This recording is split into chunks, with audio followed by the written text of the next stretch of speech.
Riveting content. Empowering your life. Welcome to the Sphere. This episode is sponsored by Houston Housewives of Finance. For more information on increasing your cash flow, becoming your own money manager, and to schedule your complimentary personal finance strategy, contact the Houston Housewives of Finance today at 1-844-700-4463. Elite Dental Wellness. At Elite Dental Wellness, Dr. Ashandra Batiste understands that one of the biggest obstacles is dental fear. The vision at Elite Dental Wellness is to ensure every patient is treated with respect, ultimate care, patience, and love.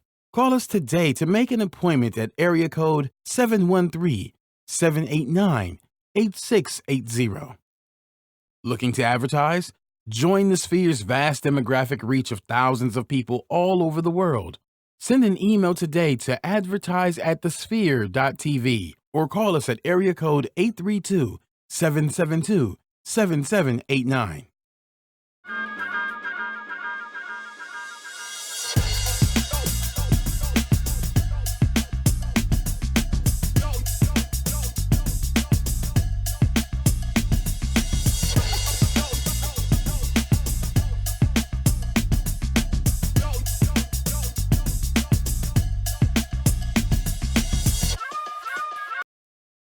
Good evening, everyone, and thank you for joining us for Into Society Now. We're a show that endeavors to bring you riveting content that invokes, incites, and inspires. This is not fake news. This is about our society. My name is Kira Laws, and you can follow me on Instagram at The Modern Day Cindy, and this is my lovely co-host. Hello, everyone. My name is Allison Bullock, and you can follow me on Miranda Inc.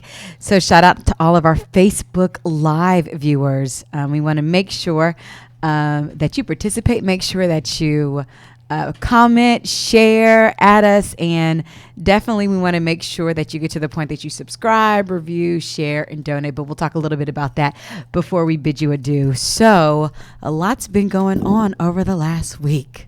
A lot has been going on. Riveting content. In our society is that a lot of people are very vocal about what they're feeling. They're airing their frustration, but they're also airing their desire. Yeah. And recently in Florida, we saw an actual protest, a rally that was held by the alt-right nationalists, and they had a rally in Florida. And there were some counter protesters that were there that happened to be African American. And one of the counter protesters went up to a Nazi and hugged him and said, "Why do you hate me?"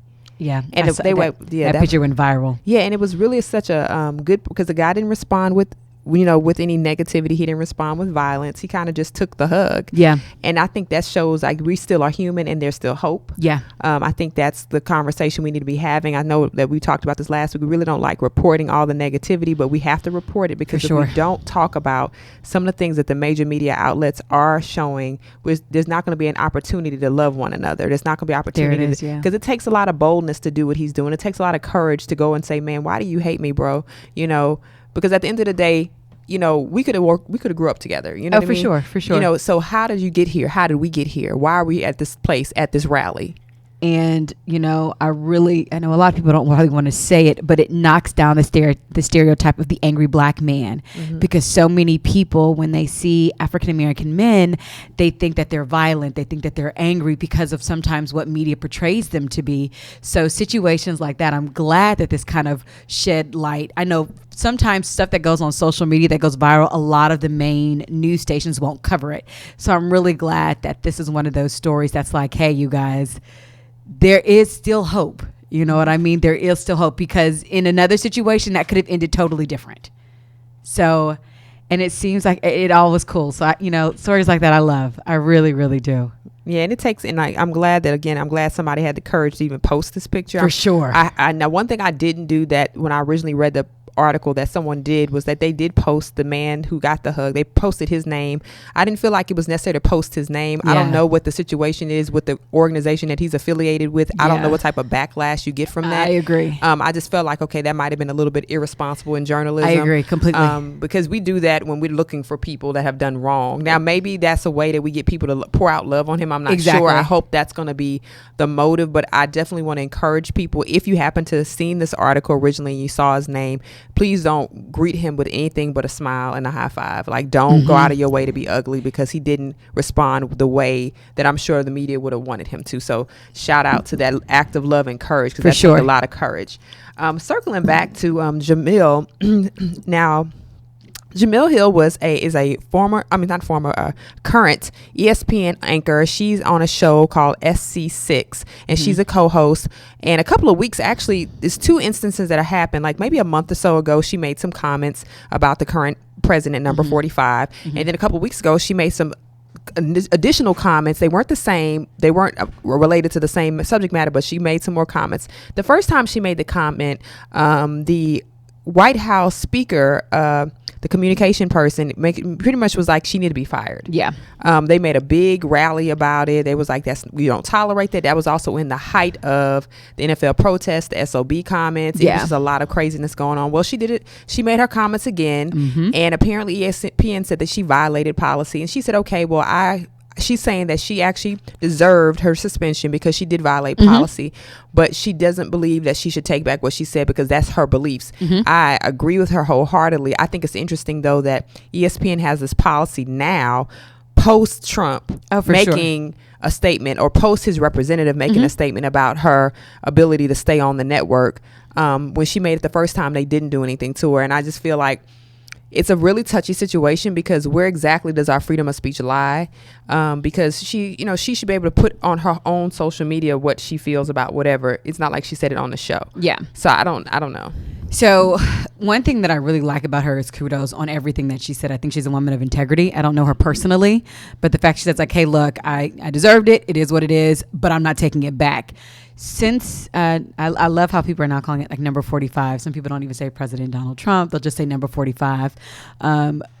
Pete, since he's been in office, there's been so many regulations that have never been created are now created, or certain rules and regulations that used to be very black and white have such a gray area now. Well, I think the whole objective with him is to silence media. I mean, he has a really big issue with media. He's had it since the very beginning. He only wants them to publish things that put him or cast him in the best light. And so he's been very vocal about what he considers fake news. And so anytime anybody comes up against him or says anything contradictory to what he believes his platform is, they face these type of issues. So again, if that's the policy of the network, I totally agree that she should be able to say, yes, I broke policy. But at the same time, at what point, I mean, we've touched on this before, at what point does your job and your social, what you do on your personal social media, when they converge and when they're separated? Is it because it was her and because she already had a public infraction, or could it have been anybody? So, that's one of those loaded questions. Of course, I'm going to say I think it's because it's her, because of what she did already, the timing that she did it, and she's going back and saying, no, I did it again. I understand. I deserve the suspension, but I'm not taking it back, which I applaud her for.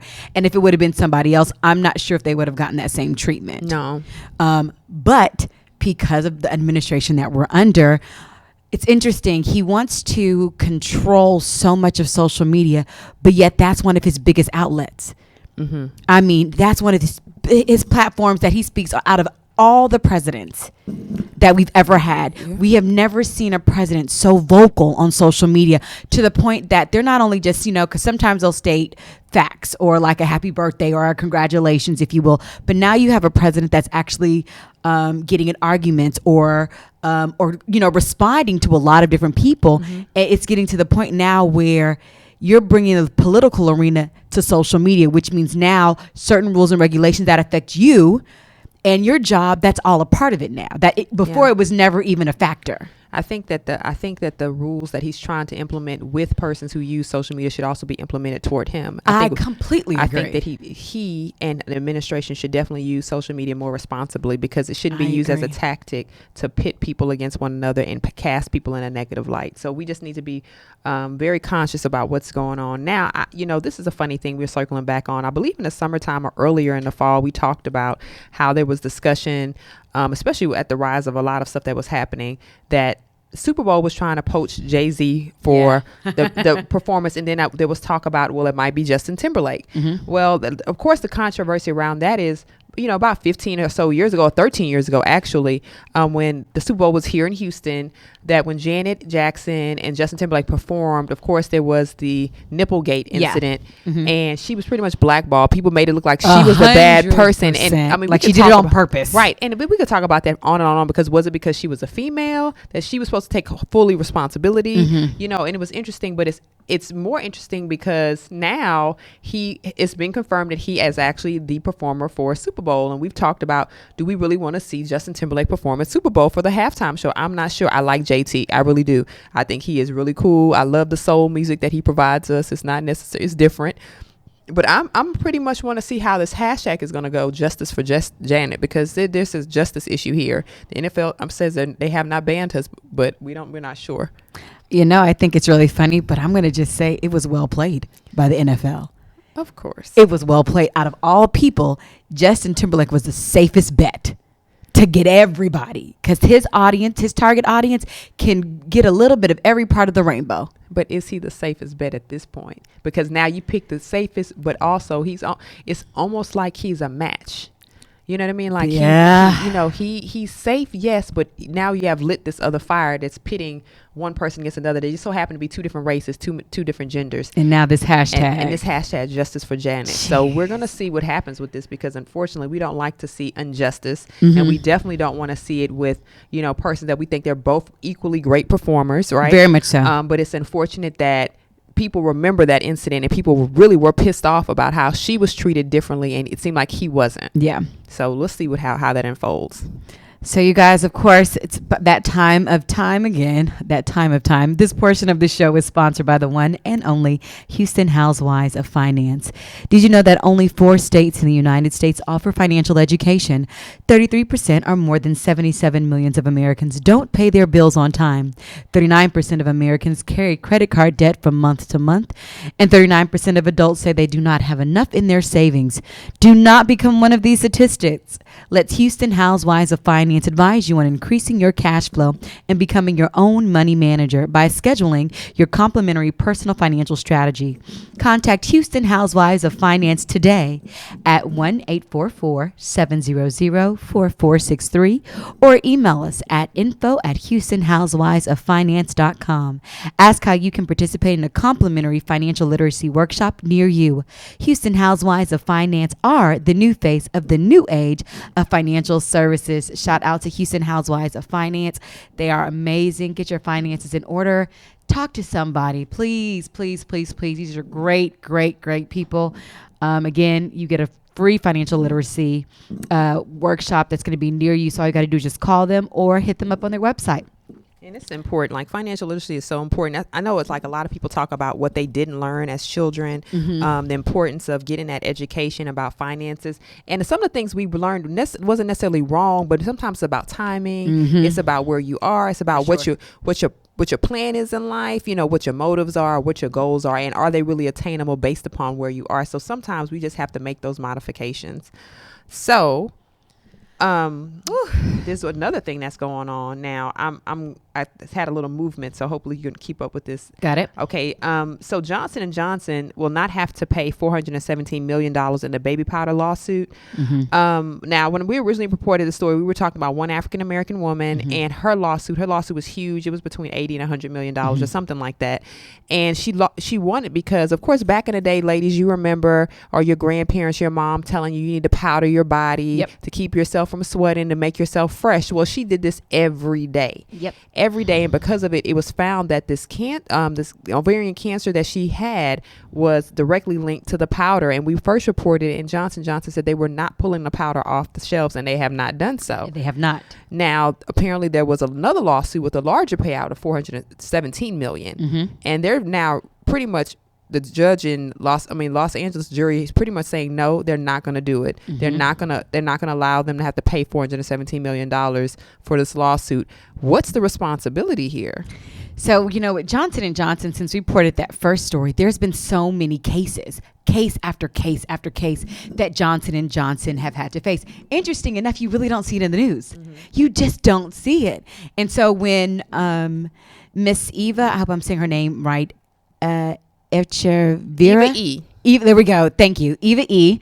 Because I'm totally going to butcher her last name. When she really got this huge giant payoff, it's like, okay, you're good, $407 million. But, then they ruled it. They overturned it. They took it back to court saying that there was not enough evidence, which leads to that much. And they said it led to excessive damages that they were like, it's not enough evidence. And I think that stuff like that really concerns me, because one thing we know about Johnson & Johnson, well, two things. Number one, Johnson & Johnson is always known as what? The family company. Everybody knows. Number two, y'all, they have a lot of money. Just Google Johnson & Johnson and see all the products that they have. Y'all, it's Johnson & Johnson is almost like water. It's in every little thing. But it's getting to the point now where I'm concerned, because does money overrule? Because if any other company would have done that, they financially couldn't afford to keep that product on the shelf. No, I don't think any other company could have, and we moved it up again. But I think any other company couldn't have done it. And it has a lot to do with money. Money does rule a lot of things. And unfortunately, this is one of those things where it talks about the deep pocket theory and how far people are in bed with, persons of money. We talk about lobbyists. We talk about, like you said, it's a family company. But Johnson & Johnson is not just powder and lotion, y'all. Johnson & Johnson owns a lot of products. I mean, they're like the Procter & Gamble of everything. So when you think about it from that perspective, Johnson & Johnson is more than just baby powder, lotion, like way baby more. wash. Look it up. So it's not that they don't have the money to pay it. It's just more of, should we make them pay it, and will this become an issue because it becomes class action stuff. So before we get into that, this portion of our show is sponsored by The Sphere. Whoop, whoop. Are you starting your own business and looking for a place to advertise? Do you have a need to reach out to thousands of people across the world to build your brand and sell your product? If so, get your product placement and advertising needs handled right here at The Sphere. We offer a wide variety of content delivery platforms, including iTunes, Google Play, SoundCloud, YouTube, and Stitcher. Plus, we have a vast demographic reach within the United States as well as modern countries across the globe. Our enriched content and inspiring dialogue, coupled with your strategic ad, is surely to hit the mark every time. Call us today at area code 832-772-7789 or send an email over to advertise@thesphere.tv. Again, the number is 832-772-7789 or email us at advertise@thesphere.tv.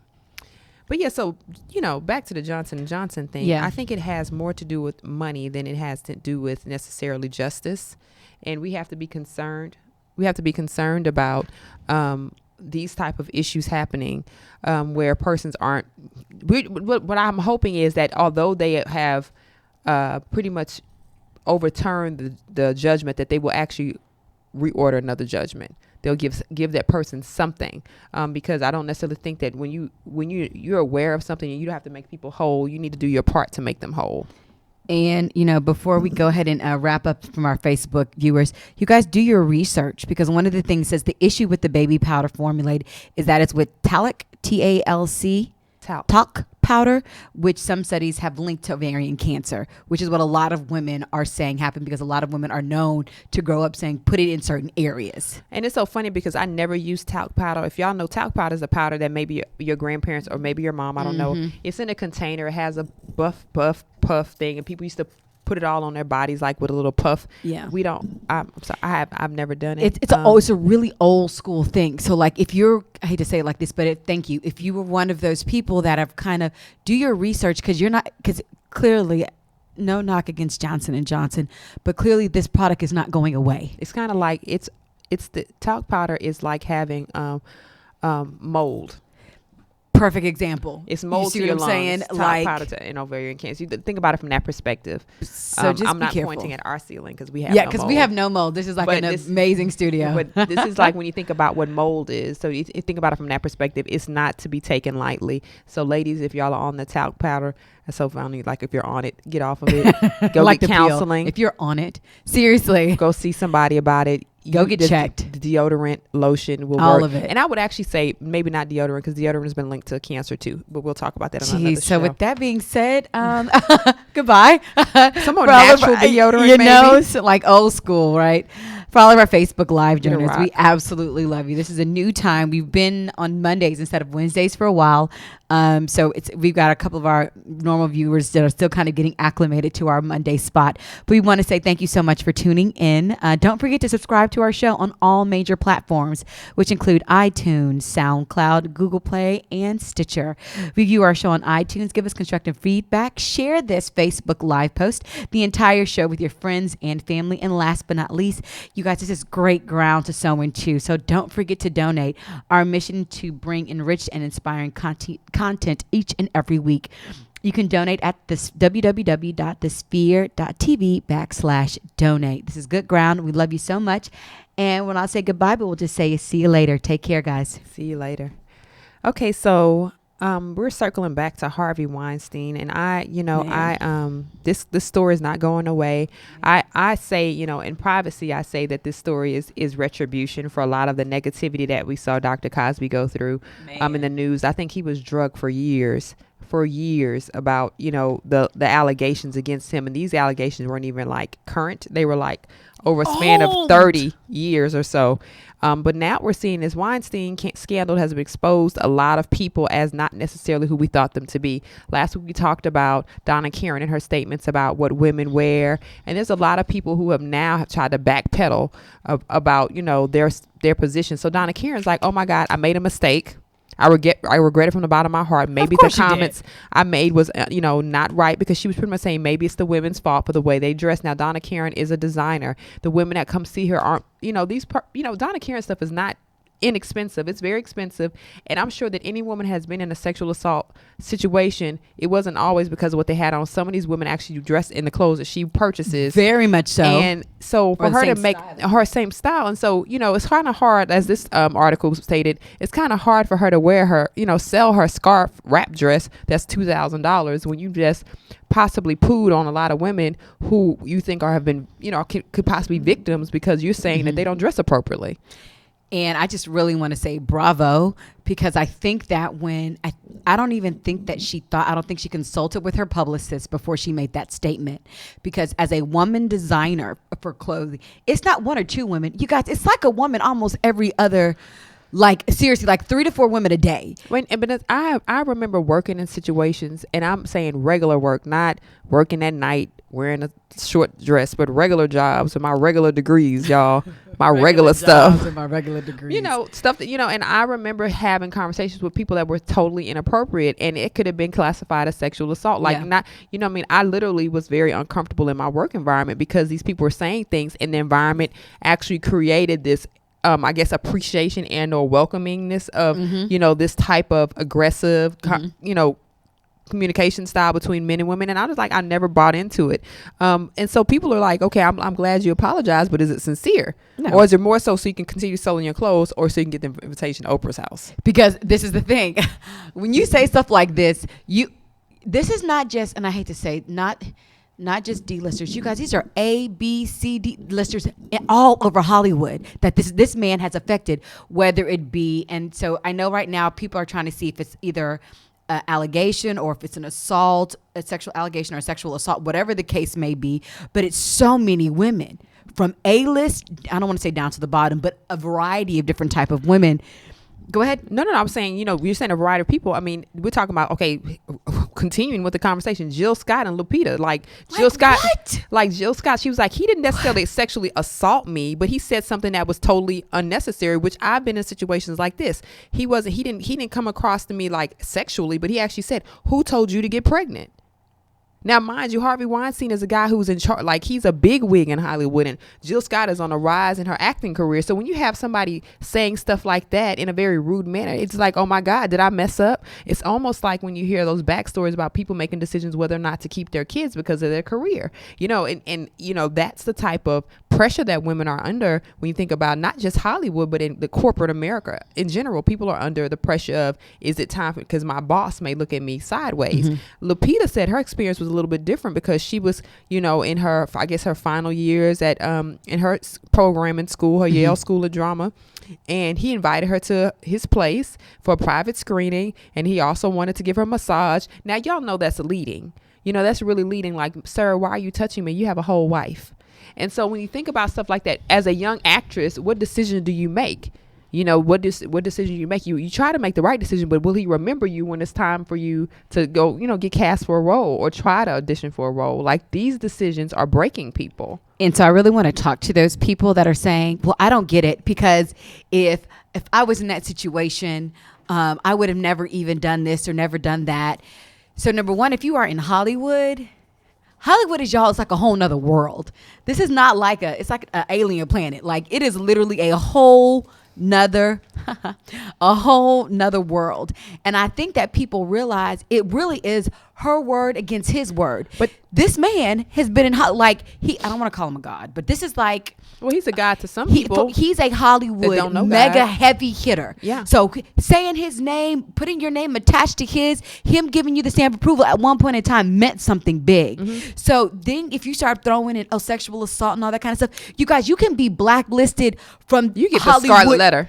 You get, and you may have not done anything. Mm-hmm. So, because I hear a lot of people on social media tweet and repost and saying like, well, they deserved it, or I wonder what they did. It's, well, for just FYI, you guys, some women did not do anything. Now, I can't speak for every single person, but you guys, the story has not changed. The storyline for every single woman has not changed. No, it hasn't, and the storyline for a lot of people hasn't changed. And it's the thing. This happened to women, but then it's talking about now it's uncovering stories where men are saying like, no, it wasn't Harvey Weinstein, but there were also other men executives that hit on them, and they had to make a decision of like, you know, this is really uncomfortable. One actor said the guy hit on him, grabbed his genitals, and his wife was there, and he had to go home and tell his wife. I read that about Terry Crews, yes. and he was like, you know, he told his wife like that happened. You know, he was like, and she saw it. You know, like that really happened. And he was like, but he probably wasn't the first, and he probably won't be the last. And it's unfortunate because, again, these are people. I mean, I remember reading an article by Justin Bieber. Justin Bieber said people in Hollywood are predators. They're sexual predators. And it's unfortunate because now it makes you wonder, like, when we see these child stars that go away, when you see people that seem like they fell off, suicide, like, is it because that they couldn't give anything else anymore?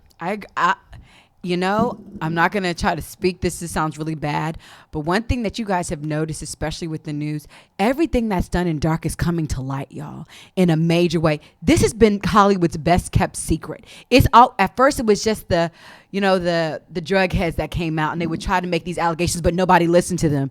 But now, you guys, this is like the Hollywood that is, I mean, all the dirty laundry, because that's him, but I'm sure there's a lot more others that are getting ready to come and be exposed. Oh, absolutely, because like you said, what's done in the dark comes to the light. It's coming to the light. And it's no way that these people are going to be able to get away with this continuously. I just see a turnaround for a lot of people and retribution for a lot of people. A lot of people have been wrongfully hurt. For sure. And their names have been drugged, their reputations have been drugged, their lives have been destroyed. And we're just really hoping that this actually helps to save some people and not let them go through some of the things that others have already experienced. I completely agree.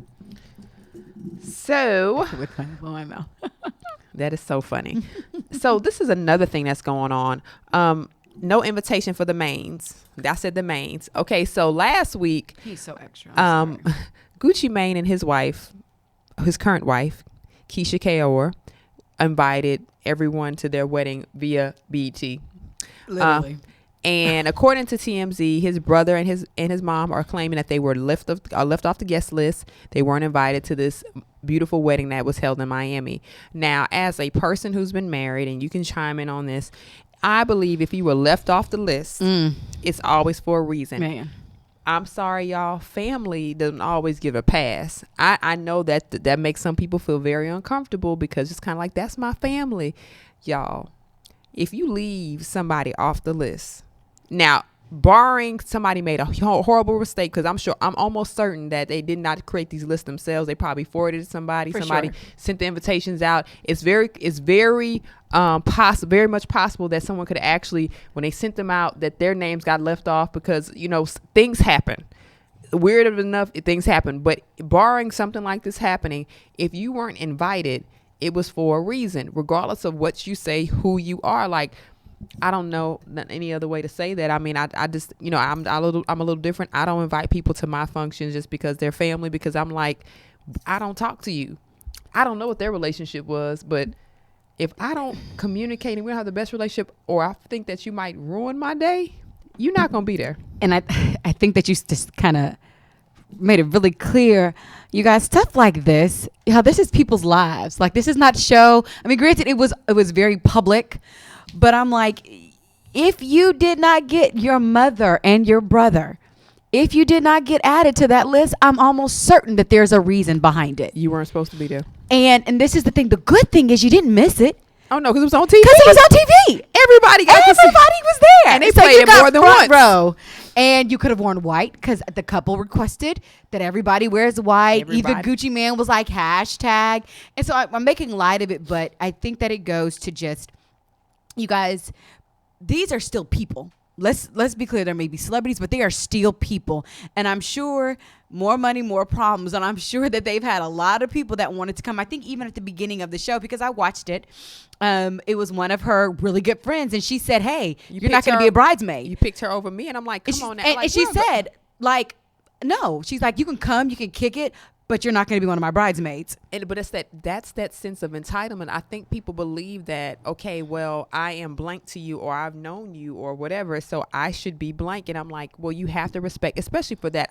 Shout out to all people that are making decisions like this, because some people won't do it. Yeah. Some people will rather have 59 people standing up there with them and be miserable because they don't like half of them, and they're like, hey, and be like, well, my mama told me, my daddy told me, or that's my cousin Pookie, and I had to invite these 30 extra people, and if I invite one, it equals 10 more people. Yeah, I shout out to them for making decisions. I don't know the whole story about this behind this, but barring any type of mistake made by their PR people, the person sending the invitation, a whole bunch of invitations got lost or whatever decision was made, I'm sure was made in the best interest of the couple. I agree. And that's the attitude anybody should take if you're not invited to someone's social event. It's not because they just truly, I'm not, you were not invited for a reason. So don't try to make it a public spectacle. Yeah. Just period. Don't keep your personal business personal, right? Private matters. Private matters. Private. Like, just don't share that with the world. That's extra, man. That's extra. Like, you're not going to get a TV show for that. Okay, so, and I had to say that.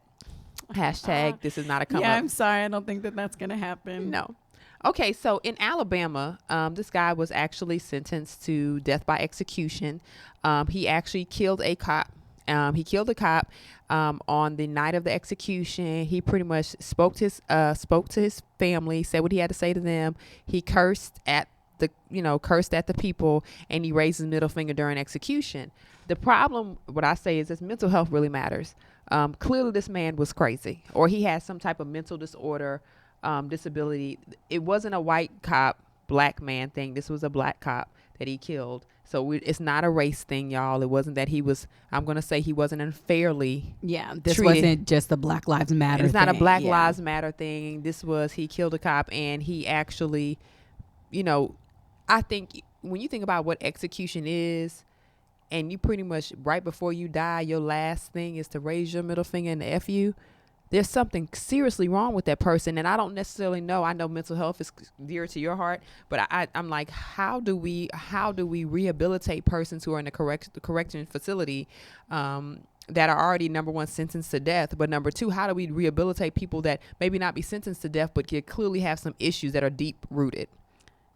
I forgot this site, and I think when I found it, this was like years ago, when I found that site about these inmates that were on death row, and they pretty much were able to write their final words. And I read like every single one of them. Like, it was a long night. I read every single one of them, and I remember, for surprisingly, about half of them were just angry. Like, kind of, screw the system type thing. I didn't do it. And I think that it's kind of borderline, because I think that, and I've even watched documentaries about it, and a lot of people are suffering with mental illness, and you never know. I wish there was some type of analysis that they could do with that, because, rage and anger can be one thing. But another thing is that's it. You are awesome. That's it. So this is the site, and there's tons of them, and y'all, like, there's a lot. Some of them are really sad. Some of them are just like, wow. And like, some of them go and they recant all these different things. And the reason why it made me think about this is because some of them, as you read them, are like, emotionally, you probably needed to go see a counselor, because if you were placed in, in jail, incarcerated, and I don't know, but I don't think there is that type of mental support system to literally help versus just medicate. Well, I think that's the problem with our correctional facilities. It's the same problem that some of our soldiers face when they come back from war.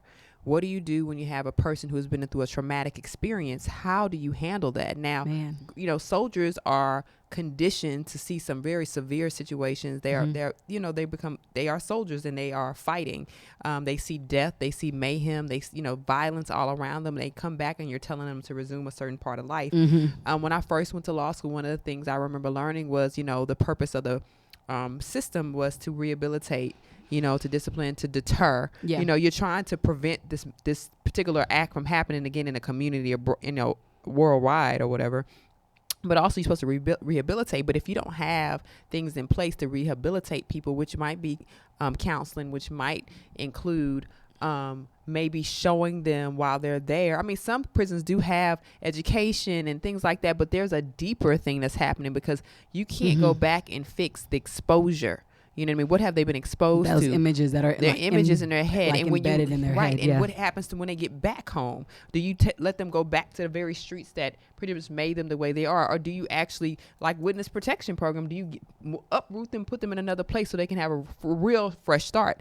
I think that's what we're dealing with our correctional system, and I don't necessarily know how you fix it, but for rebooting it. Yeah.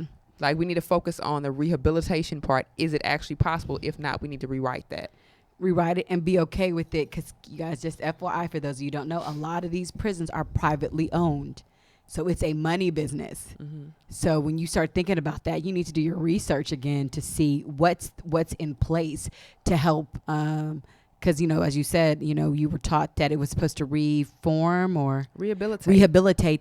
But how often have you seen someone that has been incarcerated actually be rehabilitated? And it's so funny. You usually only see that in cases where, the people actually didn't do anything. Yeah. But we don't necessarily see when they go in, we might hear them say they didn't do anything, but we never really are able to track people who to see who really did it or who didn't do it. So they're just resuming their normal life. They're just happy to be home. It's very few of them that actually turn negative, right? Because they're like, I just want to maintain my innocence the best way that I can. So it's very interesting.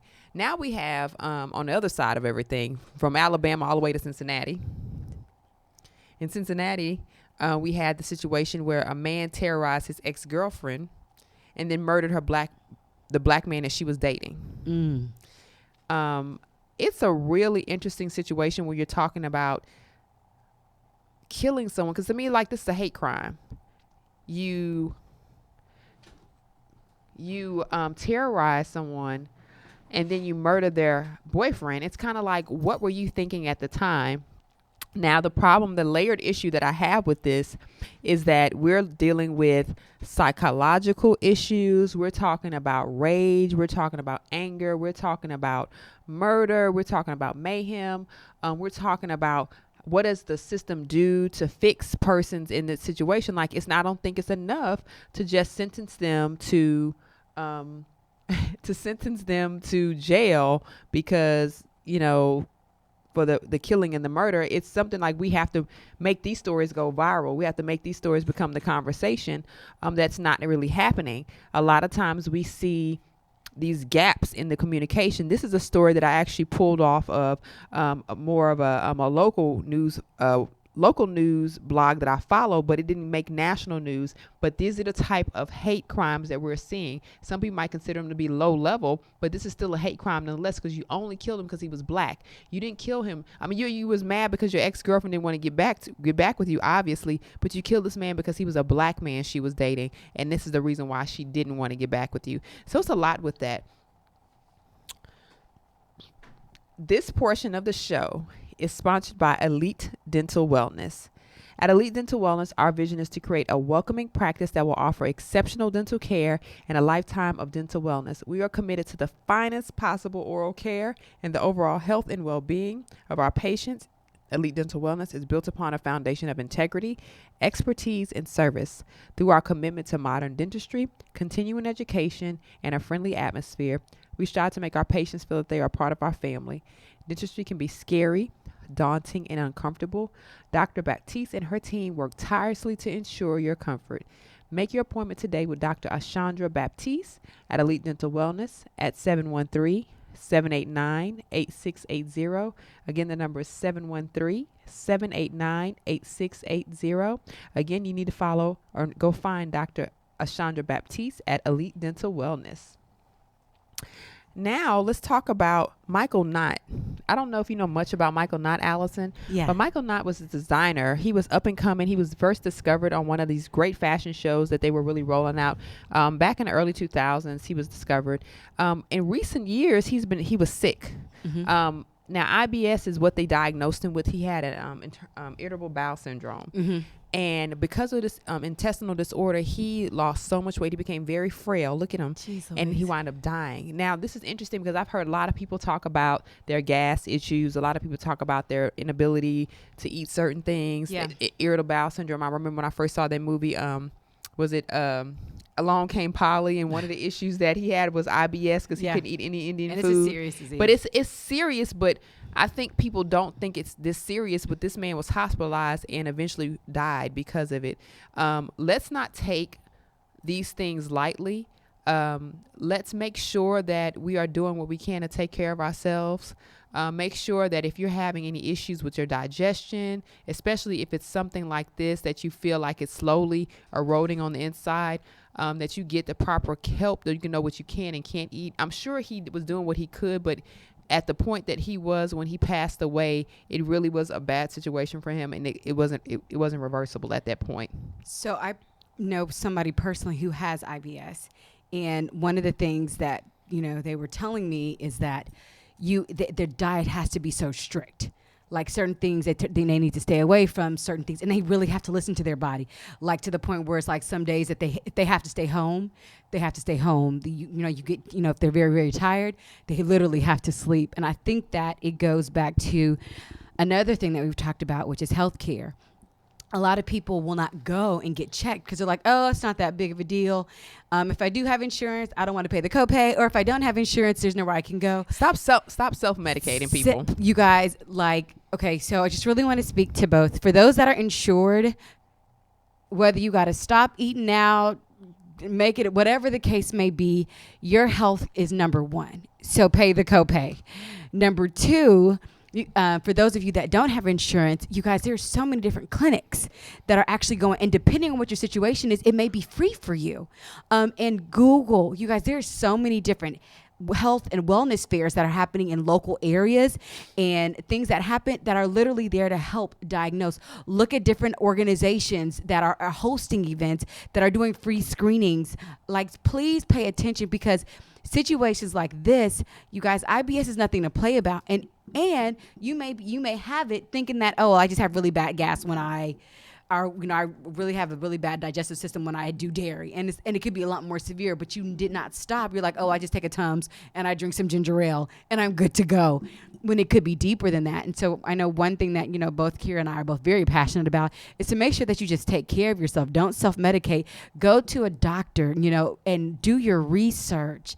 And don't say that you can't afford it. You guys, there's so many different things out there. Just, you got to research. Sometimes it's not just gas. Sometimes it's not just, so it's not a laughing matter. No. If you notice, if you eat something certain ways and it continues to bother you, it's worth the checkup. Mm-hmm. Again, if you have insurance, use it. Because there's so many people that don't, and if you don't have insurance, do your research and figure out how you can get the help that you need. Yeah. But we value people staying on this earth as long as possible, and we don't, some of these persons that are passing away at such a young age, we would like to keep y'all around a little bit longer. So let's make sure we take really good care of our health. It's important. Now, in Utah, now we're back to Utah. Well, we're going traveling the map today. Very much so. Walking with Mateus. He's an 11-year-old boy who was actually biracial, and he was actually recently bullied by a group of young white kids, and he was scared to walk home. This bullying would happen on his way home. Mm-hmm. And so him and his mom created this campaign called Walk with Mateus. Mm. And after they created this campaign, he wound up having hundreds of people come out to walk him home. Love the and support. I love it. When I first read it, I kind of got teary-eyed because I was like, that's what we need. We need people, pretty much showing up for our children, letting them know we're not going to tolerate this BS. Yeah. I mean, and then we need parents who actually give a damn, excuse me, because you don't let your kids, first of all, we need to stop the hate conversation. As much as we report about what's going on in the world today, I'm not going to go home and tell my daughter to go hate people because they might hate her. Like, that's just not the conversation you have with your kid. It's not healthy. The conversation is, well, baby, you love everybody. You know what I mean? And it's okay for you to be different, but you don't, but you also have to be wise. Pay attention to what's going on around you. Don't get involved in anything crazy, like, because people, people are watching you. The conversation is different, but it's not, we don't teach hate. And so when you think about what provoked someone to teach hate, that actually would scare this little boy that he didn't even want to walk home anymore, because apparently, I guess where they live, they must live close enough to school that the buses don't run.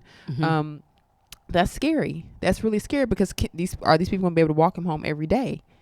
How can they walk him? Like, is somebody going to be assigned to walk him home? Is he going to have to still deal with that? Like, that's a real scary thought. And it brings awareness too, because I think that when people think about racism, before they just thought about adults, they forget about how it affects kids on a day-to-day. We talked about bullying. Bullying campaign was huge last year.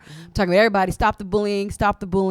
But you guys, there is bullying attached to racism. No, absolutely.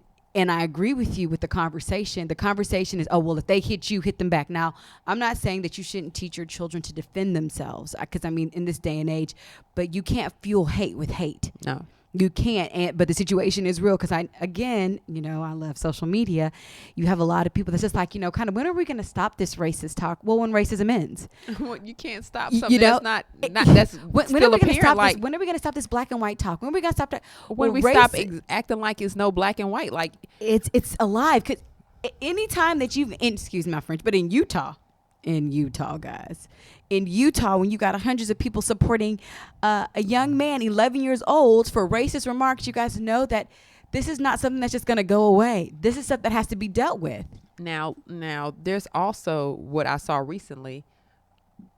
There's also what I've seen recently when it comes to this same type of discussion, and it's happening all over the country. We talked about, or we saw, and I call it my WTF, Wednesday, Thursday, Friday, not what you think, haha. So my Wednesday, Thursday, Friday statement, are parents paying attention? Because there were some junior high school kids who actually, some white junior high school kids who simulated sexual acts on black middle schoolers. Man, I saw that. And they posted it on their social media. Why? Because they thought that would be cute and they thought it would be funny. And this is a form of bullying too. Because to the point where these kids thought they had to take it. To the point where these kids didn't think that they had any form of, like, look at what they're doing to these children. To the point where they felt like they didn't have a way that they can move away from this. Like, it's disgusting to me. It's now making its rounds, but this is actually reported from a while ago, but it's now coming to different social media outlets, or media outlets, not social media, but media outlets. Period, yeah. And I'm like, WTF, Wednesday, Thursday, Friday, like, what the crap? Like, at what point do we say as parents, hey, I don't send you to school to act like that. I send you to school to be blank. We don't treat people like that. Why would you do something like that? I think the school should move for immediate expulsion. I think these kids should be in a protected place, and we need to give them counseling, because that type of stuff plants seeds to other behavior in the future. It's disturbing, and it's alarming, and it brings me to two things. One, the funny is, I just read a post, and it had, look at that, 2 pictures. I'm so disturbed by that. And it's not cool. Two pictures, and it said 2 Chucky dolls. One was like Chucky when he wasn't Chucky, the good Chucky. Then how he just changed into like the evil Chucky. And the caption underneath was, when you see your kid, when he's with their parents, and as soon as you drop him off, the real Chucky comes to life. And I think situations like this is, as a parent, you really need to monitor what your child listens to, who your child's friends are. And I forgot what state that was trying to do this, but they were saying for children that keep on acting out, they were trying to find a way to hold the parents liable. I don't know. I would think that, I know in certain schools, in certain school districts, when kids don't adhere to certain things, they do, depending on like homework, keeping up with their books, the parents are liable for it. In situations like this, I feel like there should be some liability put on parents. I feel like, I know back in the day when I was in middle school, and even in high school, they had what they call teen court, but the parents had to go to court with them. And there were really? Yeah, it was in Fort Bend. Wow. I was in public schools. Anyway, so that's good. In public schools, they had teen court, and parents, if kids got in trouble, they were sending kids to teen court. The parents had to come, and whatever. We don't have to continue looking at that. Yeah, and whatever the disciplinary action was, the parents was wholly responsible for making sure the kid followed through with it. So usually that meant that the parents had to be heavily involved with that, which usually would be very irritating to a parent, right? If I have to take you to community service, if I have to, make sure it affects the parents. It affects the parents. And so hopefully that would help them to be like, hey, don't do this anymore. Yeah. Because mommy had other things to do, or dad has other things to do, and you're really interrupting my life with this BS. And hopefully it's his family accountability. Holds the family accountable if they're the type of family that does not advocate this type of behavior. Oh, that's sad, because you actually have to say if. Because there's some families that really don't care, and they actually encourage this type of bullying, this type of taunting. This is what raising little kids that turn into something else and try to figure out who are these people. And these are the people that we work with, right? These are the people that we live next door to. These are not, these aren't persons that are like in this, they don't have a scarlet letter on. You don't know who they are. No. So it's just sad when I see stuff like that, because I'm like, these are kids, and these are kids being violent to other kids. And it's sad. And it's traumatizing. And it stems with racism, because they were saying racist rants when they were doing this stuff. Yeah, they talked about effing the black out of kids. And so like, it's just, it makes your skin crawl, honestly, because I'm like, and I mean, we could talk about what makes other people, what is it about this brown skin that makes people so freaked out? I will never know. And keep in mind, middle school, guys. We're not talking high school. We're not talking college. We're talking middle school, which goes to, what are they seeing? What are they around? What are they exposed to? Yeah. To let them know, not one, two, it was a couple of them. Girl, we have to let's talk about. So, on lighter note. On a lighter note. The celebrity kids out there are, I'm going to say, killing the game. They are, for sure. There's a lot of kids that were able to walk in Milan's Fashion Week. We have Ava Philippe, who is the daughter of Ryan Philippe. Mm-hmm. Kaya Gerber, Christian Combs, the son of Diddy. I mean, they all, and a lot of other kids have been like really blowing up in fashion and modeling and acting. I mean, they're, of course they have access because of who their parents are, but they're actually working it.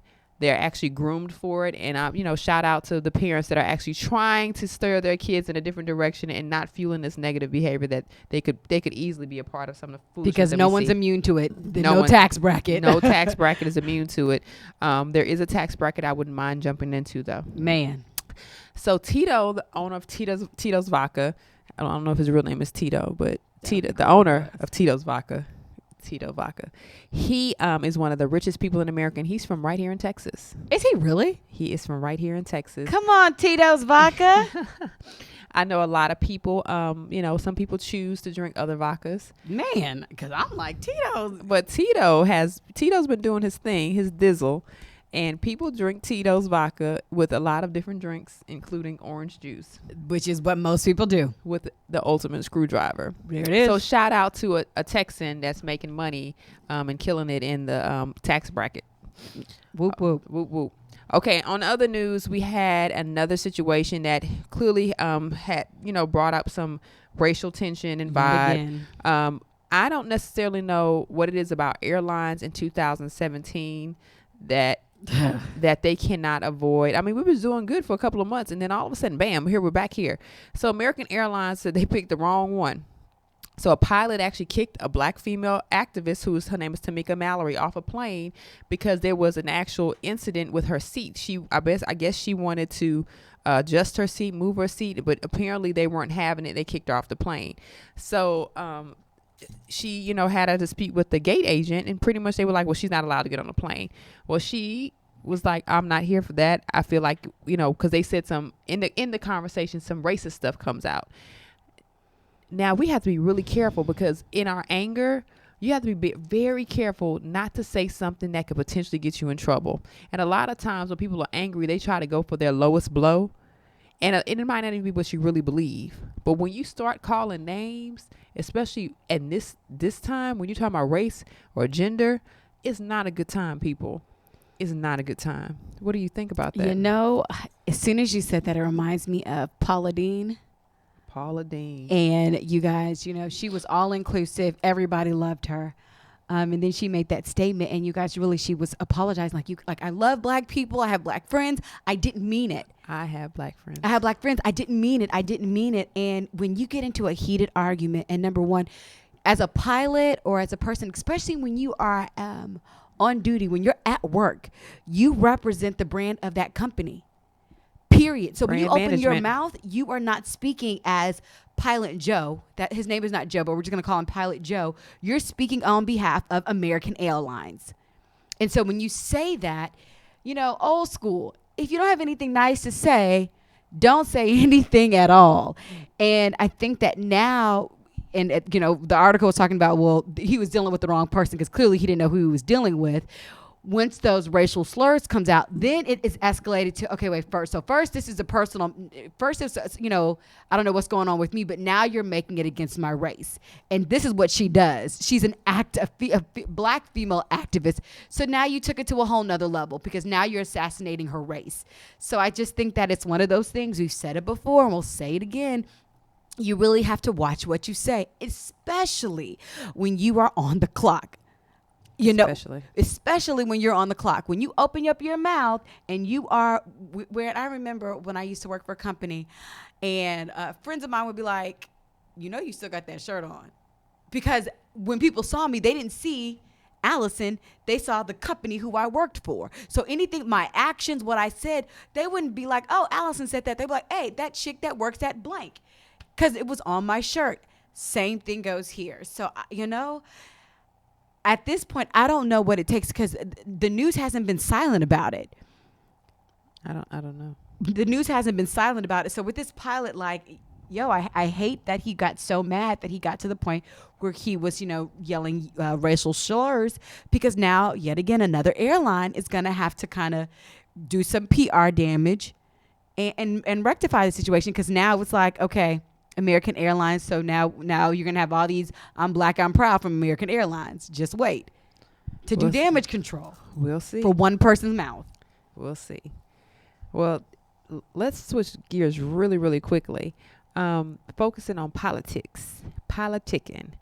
In the past week, we've heard a lot of news about what happened with the 4 soldiers who actually were killed in active duty. One of the soldiers that was killed was Sergeant LaDavid Johnson. He was a Green Beret on active mission. And I think we kind of touched on this before, but when number 45 called, he pretty much made a statement about, you know, this is something, you know, he knew what he was getting himself into. He knew what he signed up for, but I'm sure it still hurts, which was considered to be very insensitive. He said it to his wife. His wife was actually there with the representative of her state, was Representative Frederica Wilson, who heard what he said. As soon as the wife hung up the phone, she said that she just burst out in tears because she was like, that was wholly insensitive. She wasn't expecting that.